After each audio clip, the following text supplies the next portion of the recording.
Isang mapagpalang araw sa inyong lahat guys. So kasalukuyan po nasa Pittsburgh tayo ngayon para mamili, makabili ng sariwang isda, So dito tayo sa nasa loob na tayo ng Pittsburgh, Pupunta na tayo doon sa area kung saan naka-display ang kanilang mga paninda, So medyo tanghali na nga ito guys. So asahan natin po konti na lang yung pagpipilian natin dito sa ngayon, So, napakaganda mamili dito kasi makakapili ka na sariwa, makakamura ka pa. So, medyo maganda nga mamili dito guys sa Pittsburgh kasi hindi na siya ganong maputik, So, itong area na to, yan kikita yung dinadaanan namin yung elevated na yan, sinimento. Dati kasi grabe ang putik niyan, bahayin talaga itong area na to. So, ang ginawa nila, inelevate nila halos 2 feet ang taas ng pagkakailibit nila ng kalasada dito. So, andito na nga tayo sa loob ng Pittsburgh. Sa approaching na tayo doon kung saan naka-display ang kanilang mga isda, So, tara guys, yan. Andito na kami sa loob ng Pittsburgh at makikita mo, kukunti na lang yung naka-display, kukunti na lang pagpipilian, Guys, pero makakapili ka pa rin. Yan guys, so may makikita natin dito iba't ibang uri ng laman dagat, May octopus, may squid, may isda, may galunggong, tulingan, maya-maya, lapu-lapu, blue marlin, black marlin. Yan guys, so at iba't ibang may pampano ka rin makikita dito, iba't ibang uri pa ng isda ang kikita natin dito kahit medyo tanghali na. Makakapili ka pa rin kahit papano, So nakapili na nga tayo dito guys, bumili tayo ng maya-maya, Yung maya-maya na bili natin dito sa 230 per kilo lang. So kinuha natin isang piraso, almost 2 kilos, So bumili din tayo dito ng octopus guys, Octopus is 200 per kilo, binigay sa atin ng 290. Medyo mahal pa nga rin siya kaya minsan talaga 150 lang per kilo dito. So okay na rin at bumili tayo ng 3 piraso, 2 kilo din, So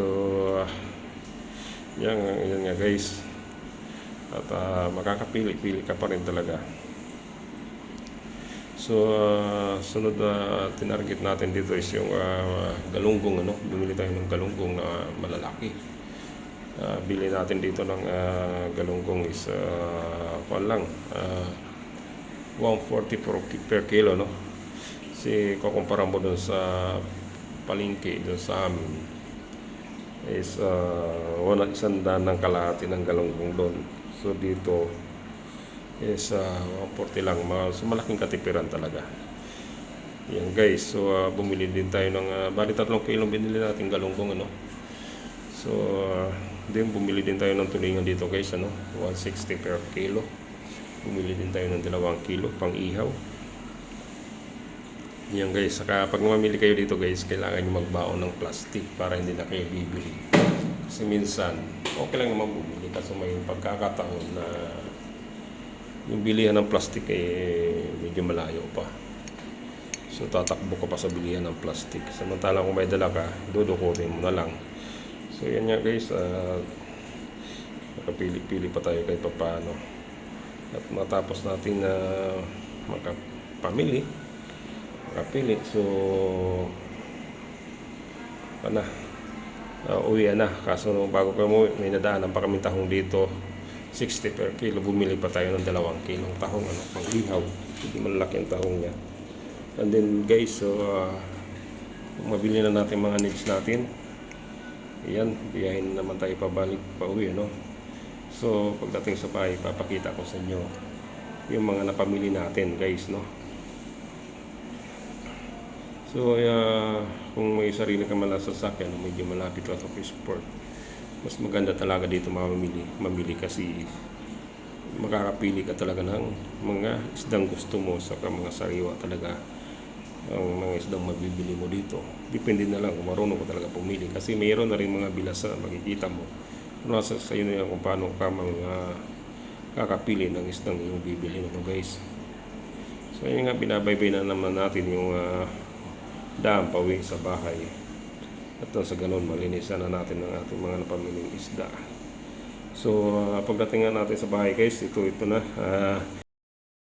So, ito na guys, ang ating napamili ngayon sa Pittsburgh, ano? Yan, mayroon tayong pang sabaw.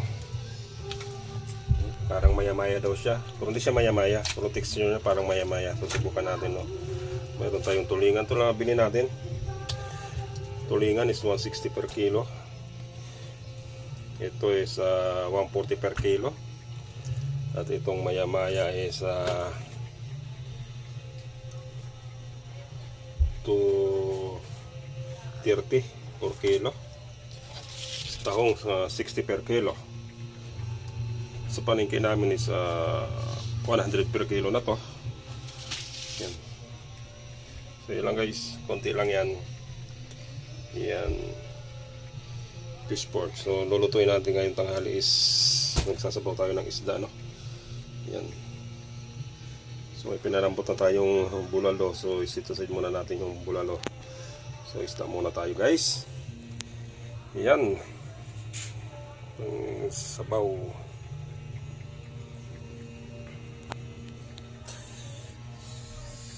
Yan lahat siya.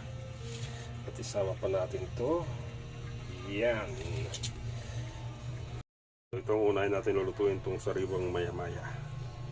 Sasabawan natin.